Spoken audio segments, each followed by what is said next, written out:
Quem nunca teve uma conversa interrompida quando o assistente virtual do celular se intrometeu sem ser chamada falando qualquer coisa fora do contexto? Ou começou a ser bombardeado por anúncios de um produto sobre o qual falou diante do smartphone com alguém? Até parece que o aparelho estivesse nos escutando o tempo todo, né? E é claro que está. As principais assistentes virtuais do mercado são a Siri dos iPhones, o Google Assistente dos Androids e a Alexa de dispositivos da Amazon, que estão sempre à espreita para atender nossos comandos de voz. Para isso, os microfones estão continuamente monitorando todos os sons do ambiente, caso contrário, não conseguiriam saber quando são chamadas. O problema é que elas se confundem às vezes com o que escutam. Todas possuem uma palavra de ativação como Siri, OK Google e Alexa, mas acabam, enfim, se manifestando quando ninguém disse nenhuma dessas palavras, mas o sistema acha que sim. E a partir daí começam a captar e registrar tudo que é falado para tentar atender um pedido ou executar um comando. A situação fica ainda mais grave quando essas informações parecem ser acessadas por outras empresas, normalmente para nos vender algo, né? Apple, Google e Amazon negam veementemente que compartilham esses áudios com terceiros. Mas então, por que tanta gente reclama exatamente disso? Eu sou Paulo Silvestre, consultor de mídia, cultura e transformação digital, e essa é mais uma pílula de cultura digital para começarmos bem a semana, disponível em vídeo e em podcast. Acontece que há muito mais coisa acontecendo nos bastidores de nossos smartphones que a gente pode imaginar, não? E com a crescente digitalização de nossas vidas, isso acontece também com muitos outros aparelhos de nossos cotidianos, como TVs, né? Elas deixaram de ser meros reprodutores de imagens captadas pela antena, enviadas aí de uma maneira indiferenciada para todos os telespectadores, não? Tornaram-se computadores poderosos, não? Continuamente conectados à internet, muitas delas com microfone e câmeras embutidos, podendo ser controlados por essas mesmas assistentes virtuais até.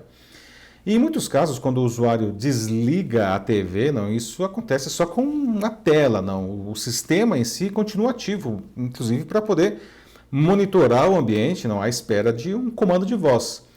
Sem falar nos cada vez mais comuns alto-falantes inteligentes, não, como o Amazon Echo e o Google Home, não. Esses dispositivos também estão sempre alertas para captar comandos de seus usuários. Não. Seria ótimo se a gente pudesse dar um comando como Ei Siri, tape os ouvidos por 2 horas, não é mesmo? Bom, essas empresas negam categoricamente que usem o áudio captado dos usuários para qualquer fim que não seja executar os comandos previstos, afirmando que respeitam profundamente a privacidade de seus usuários. Mas todas enfrentam processos ou estão sendo escrutinadas por diferentes governos por violações de privacidade ou práticas anticompetitivas. No começo do mês, inclusive, o juiz Jeffrey White, do Tribunal de Oakland, na Califórnia, deu prosseguimento a uma ação coletiva que acusa a Apple de gravar conversas captadas pela Siri sem ser chamada e repassar informações para outras empresas, o que viola a privacidade dos usuários.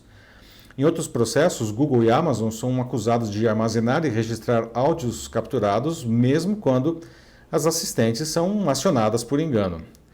Bom, em nome do benefício da dúvida, suponhamos que as empresas realmente não estejam violando a privacidade de seus usuários ao armazenar indevidamente áudios captados ou repassando informações a terceiros, mas mesmo nesse caso, fica claro que todos precisam melhorar o reconhecimento das suas palavras de ativação para diminuir essas invocações indevidas, né? Porque não há como negar que isso acontece.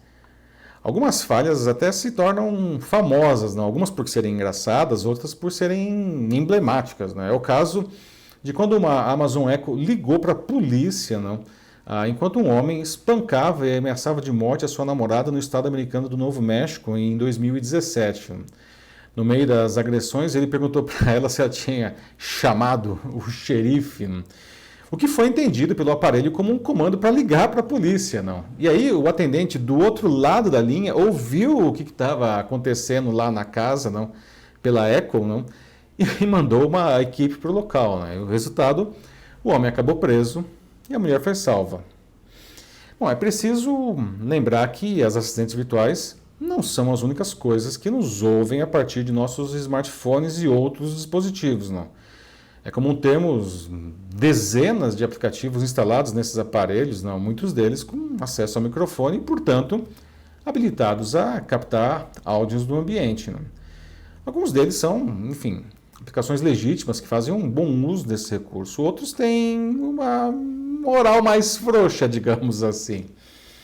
Tanto os iPhones quanto os celulares Android permitem que o usuário desabilite a palavra de ativação, né? O que evitaria, por exemplo, que as assistentes surgissem do nada sem serem chamadas, né?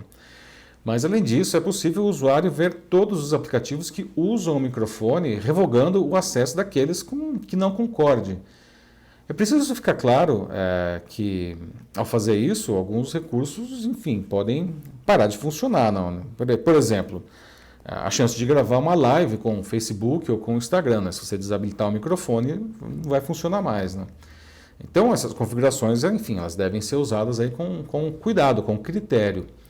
Por outro lado, esse exercício pode trazer algumas surpresas, como descobrir que aplicativos que simplesmente não deveriam captar áudios para o seu funcionamento têm acesso irrestrito ao microfone. E aí, nesse caso, bom, isso deve ser revogado ou até, quem sabe, não, o aplicativo ser desinstalado, porque captar áudio sem que isso traga benefícios ao usuário, isso é no mínimo questionável, né? Qualquer que seja a decisão, uma coisa é certa, né? A nossa privacidade, pelo menos como a gente conhecia até há alguns anos, já era. A gente vive em um mundo de permanente arapongagem, não? Em que nós somos monitorados de todas as formas possíveis, muitas delas sem que tenhamos o menor conhecimento, não? E não há como escapar disso completamente, a menos que a gente passe a viver em uma caverna, não? Sem qualquer dispositivo eletrônico. Bom, isso não quer dizer que a gente também viva em uma bagunça, né? Legislações como a LGPD, a Lei Geral de Proteção de Dados brasileira, ajudam a nos proteger de abusos de empresas, não? Mas muitas delas, enfim, simplesmente passam por cima da lei na expectativa de nunca serem pegas, não? Cabe a nós, como usuários, estarmos atentos ao que está à nossa volta e fazer valer os nossos direitos, não? A tecnologia tem que trabalhar a nosso favor e não ao contrário. É isso aí, meus amigos. Bom, você se sente à vontade com tanta gente ou tanta coisa bisbilhotando a sua vida, não? Acha que a sua empresa pode estar em risco com isso, não? Mas se você precisar de ajuda para navegar por essas águas digitais cheias de curiosos, mande uma mensagem para mim que vai ser um prazer ajudar você. Eu sou Paulo Silvestre, consultor de mídia, cultura e transformação digital. Um fraternal abraço. Tchau.